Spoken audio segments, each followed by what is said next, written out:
Sahabat, nyatanya ada banyak ide bisnis yang dimulai dari modal 100.000. Bagi sebagian orang, mungkin uang 100.000 dianggap kecil dan cenderung tidak ada harganya ya. Namun siapa sangka kalau sahabat semua bisa melipat gandakan uang 100.000 tadi menjadi jutaan.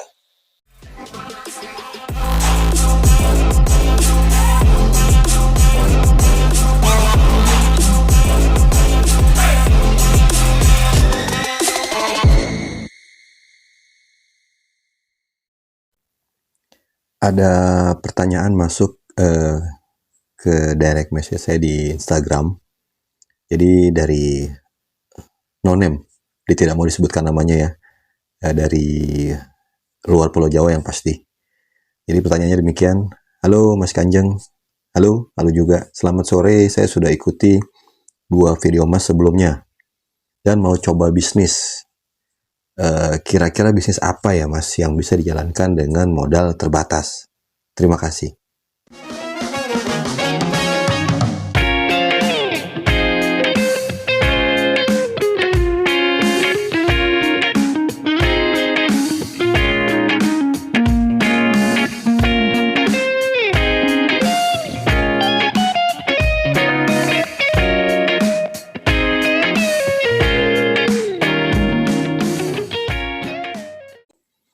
Oke, dari pertanyaan tadi, saya akan mencoba jelaskan beberapa ide-ide bisnis yang dimulai dari modal terbatas. Bahkan mungkin dimulai dari modal 100.000.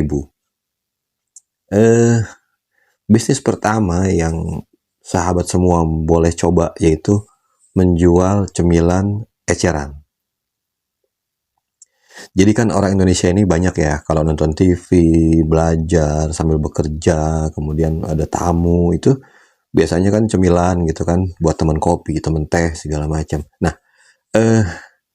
kita beli partai besar gitu kan, kemudian kita ecer dengan paketan yang kecil-kecil. Jadi apa? Mungkin contoh keripik singkong, stik keju, kemudian makaroni, Astor gitu kan. Nah, kan katanya dengan cemilan ini kan kalau kita sambil belajar atau sambil bekerja itu katanya jadi penunda rasa lapar ya, atau memperbaiki mood.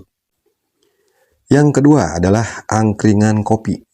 Nah, ini kalau sahabat semua memiliki halaman ya, atau di depan rumah gitu kan, halaman di depan rumah ya, buat cafe mini.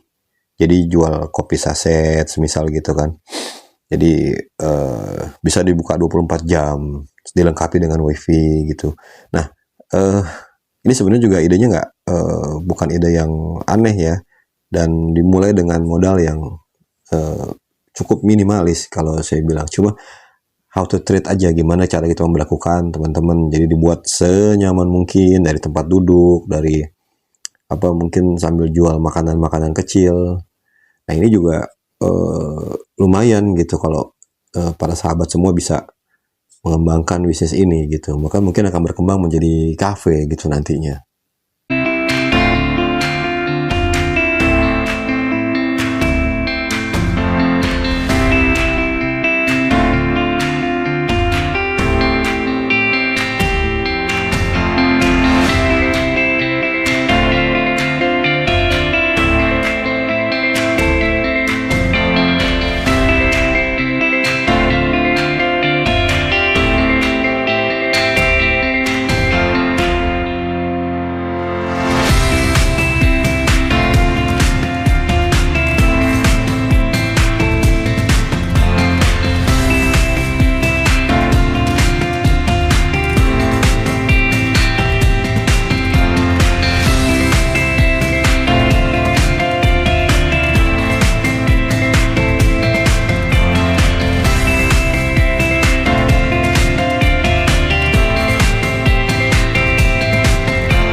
Yang ketiga adalah dengan menjual rice box.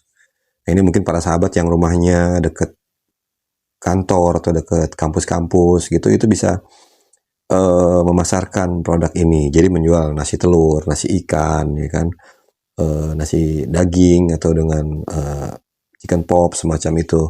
Nah, apa namanya, dipasarkan dengan membuat brosur atau selebaran-selebaran yang menarik gitu, didesain sekeren mungkin lah supaya orang juga tertarik gitu. Nah, ini juga diterapkan misalnya konsep bisa delivery juga, delivery service. Nah, ini cukup menjadi alternatif ya kalau apa namanya, kalau sahabat semua mau coba.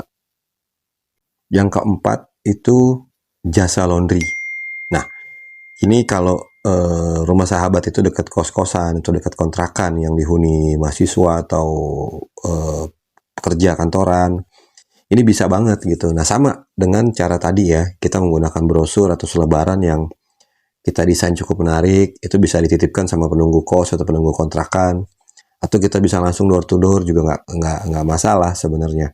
Nah, laundry ini juga kita bisa sampai cuci maupun sampai ke setrika. Nah, ini dengan menerapkan promo-promo atau jenis apalah, sama juga ya delivery tadi konsepnya seperti itu. Jadi nggak jauh beda dengan menjual rice box gitu.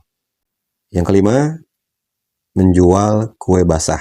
Nah, ini jarang ya kalau saat ini mungkin jarang tersentuh gitu kalau buat untuk kaum milenial atau kaum generasi muda. Sebenarnya sih marketnya ada aja. Jadi kue basah ini ya kue lapis, kue klepon, getuk, lemper, kue lupis dan lain-lain ya. Nah, itu kan biasanya suka ada pembuatnya ya, pembuat yang dari home industry gitu. Nah, itu, apa namanya, beli dengan harga grosir. Nah, ini para sahabat bisa memasarkan dengan paket misalnya dibungkus isi 5.000 dapat 6 semacam itu, atau 5.000 dapat 5. Itu bisa di packing melalui packing plastik juga. Nah, kembali ini juga bisa disebarkan melalui entah media sosial, entah pakai flyer, brosur, atau dari mulut ke mulut, atau mungkin menggunakan WhatsApp promo-promonya semacam itu. Nah, simple kan? Sampai di sini nggak ada kesulitan untuk keterbatasan mengenai modal untuk bisnis.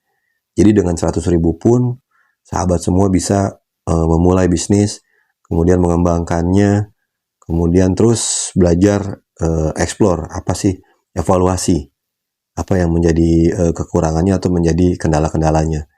Tapi saya rasa dengan cukup serius, dengan apa namanya, sahabat semua mau belajar, saya rasa ini juga akan berjalan dengan baik.